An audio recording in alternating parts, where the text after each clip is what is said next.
Hello again, guys. Thank you for tuning in and watching all these chapters of Sky Song being read. I hope you're enjoying them as much as I am enjoying reading them for you.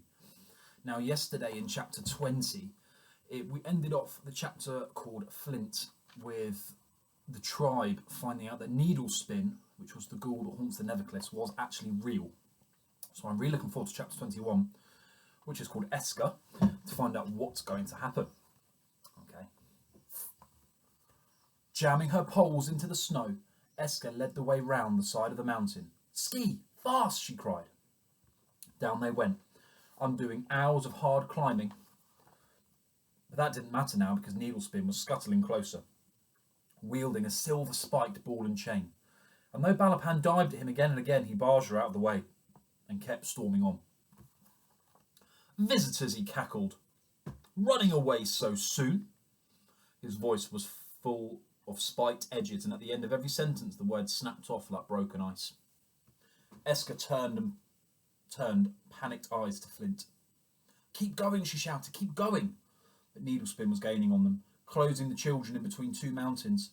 Esker scanned the slopes for a crossing point until her eyes rested on a fallen boulder covered in snow that was wedged between the mountains. She took in the vast drop below it, several hundred metres at least. And then she found herself pointing towards the boulder with her ski pole. It was the only way. Across there, she bellowed, nipping from the mountainside onto the boulder. Blue followed with Flint close behind. You think I won't leave my mountain? Needlespin screeched. And he leapt over the gap between the slopes as if he was jumping over a puddle. He landed in a crouch and his icicle limbs creaked. Then he looked up, his teeth jangling. Not when I've been given orders by the Ice Queen to hold you here. Esker's mind whirled as they skied on down the next mountain. She thought about the invention stashed inside Flint's rucksack and the quiver on her own back, but there was no time to reach for anything like that because Needlespin was now swinging the ball and chain above his head. Ice! He shrieked, thumping the spiked ball down into the snow. More ice! And Blue, Flint and Esker screamed because beneath their skis they felt the mountain harden into a slope of bruised ice. Their skis lost grip, their poles clattered against the surface, and like three runaway marbles they shot down the mountain. Balaplan plummeted too, but she was thinking faster, seeing faster, bending the wind to suit her own purpose and missing the treetops and jutting overhangs by the slightest turn of her feathers. The eagle called out above a lip of ice. Esker summoned up her voice until it was as loud as she could make it. Point your skis towards Balapan.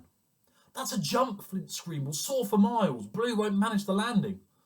But Esker was tilting her skis towards the eagle now, towards the mound of glittering ice scooping up to the next mountain, and with no better ideas, Flint snatched Blue's hand and steered his little sister after Esker. Pebble's eyes grew large as they neared the lip. And close on their heels, Needlespin sniggered. You can't outrun me, children. Wherever you go, I will find you. His words echoed through the Nevercliffs, but Esker, Flint and Blue careered on, and then, 1, 2, 3, they were soaring off the ice lip, climbing the height of the mountain opposite in the air. They landed with a poof in powder snow, a tangle of skis, poles and limbs before a cluster of trees dripping with icicles. Flint twisted round to face Blue. Are you okay? Blue's bottom lip was wobbling. I scared, Flint. Scared. Esker glanced around. I think we've lost Needlespin. Maybe he could only cross those first few mountains. What do you reckon?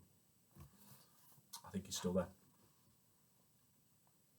Pebble scrambled out of Flint's coat and peered closer at the tree behind them.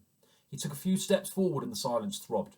Then, as Balapan veered towards them, Esker spotted a movement within the trees.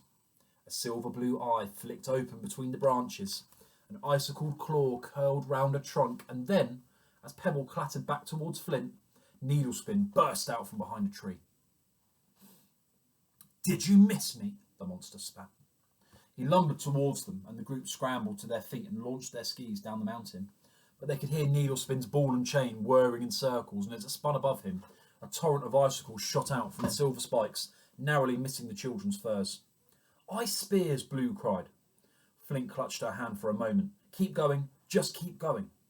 But Esker had learned to listen when the panic crowded in, to eagles, to the wild, and to the quiet beat of her heart. White fur, it was saying. Remember what White Fur said to you back in the giant's beard? And as she darted between trees and swerved round humps and dips in the snow, she thought of her hideaway behind the waterfall and how a man who might or might not have been an Erkenbear had filled it with diamond dust. White fur, she whispered. White fur. Flint shot her a glance as he stooped beneath a branch. What? White fur, Eska said again, as one of Needlespin's icicles whizzed past her ear. At the time when you need help most, say my name. That's what White fur said. And as Needlespin roared behind them, his teeth jangling like hollow bones, Flint and Eska shouted White fur's name.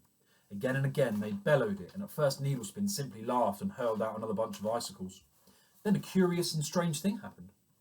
Tiny flecks of shimmering silver puffed out into the air around Flint and Eska, and no matter how many times Needlespin pitched his weapons, he couldn't hit the boy or the girl. The icicle simply bounced off the shell of sparkling snow and clattered to the ground. White fur's diamond dust, Eska breathed. It's protecting us. Then she watched aghast as Needlespin charged down the mountain behind them and tossed a spear at Blue. It struck her on the elbow and she cried out in pain. Flint swerved towards her, taking a little bit of her weight. Say White fur's name, Blue. It will help you. Blue leant into her brother's side as they skied. Don't understand. Don't understand. Yes, you do, Blue. You do. Trust me. Say White fur's name. White fur, she stammered. Yes, Blue. Again. Louder this time. Blue flung the Erkenbear's name out into the nether cliffs as Needlespin's spear careered towards her. White fur! White fur! White fur! The icicle crashed to the ground, and all around her the diamond dust danced. Blue, Flint and Eska flew on down the mountain, shooting off bumps and veering round trees. Now what? Flint shouted to Eska. Follow Balapan. And although Needlespin scuttled over the snow towards them, flinging his ball and chain against the trees, they followed the eagle until it circled a cliff edge with a terrifying drop beneath. Flint turned to Eska as they raced towards it. No, he breathed. Balapan plummeted down and then tucked her wings in just before she hit the snow. She soared up into the sky again, and with one eye on the snow and one eye on her eagle, Eska tried to understand what Balapan was saying.